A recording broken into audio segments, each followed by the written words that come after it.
When we needed to defend ourselves, we made spears, and in order to stay warm during cold nights, we made teepees. Every time we faced a challenge, we overcame it.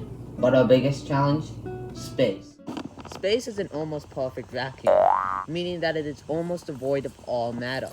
In order to survive in this dangerous place, you need a spacesuit, also known as an EMC. In fact, according to NASA, a spacesuit is actually a miniature spaceship shaped like a human body. It consists of a life support system, gloves, a helmet, a hard upper torso, communication systems, a cooling garment, and a lower torso. Each of these are expensive because they aim to protect the user of the spacesuit from all sorts of danger. A common danger in space is space dust, which is extremely dangerous. These particles of dust travel at 10 to 40 kilometers per second. That's 450 times the speed of a bullet train, and 144,000 kilometers per hour.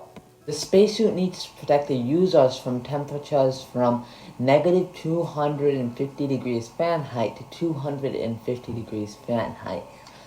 The spacesuit additionally protects the user from radiation by deflecting it using protective shielding. There are certain things a spacesuit can't protect you from, one of which is decompression. This can occur due to the lack of gravity in space and can make you taller, though it's not entirely good for you. The general remedy is to use a special treadmill meant for space. And most other symptoms, which include puffy skin, motion sickness, bone, muscle, or cardiovascular damage, can be cured through exercise also. Hopefully by now you can see just how vital exercise is in space. This is because studies show it can help build the mental and physical state of your body. One experiment that displayed this was the twins study. While his brother stayed on Earth, Scott Kelly went to the ISS for a year. This is the longest time ever spent on the ISS. When Scott Kelly stayed on the ISS, he experienced the normal symptoms. But he also experienced a new symptom due to his prolonged stay: loss of bone density. Bone density loss occurs due to microgravity, the condition of being weightless. The bones no longer have to support the body weight, and over time, the bones release their calcium into the bloodstream. This reduces the bone mass. A very similar effect occurs with muscles.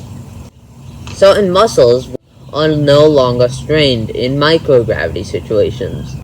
These muscles eventually, due to lack of exercise, also lose their mass. And finally, the brain.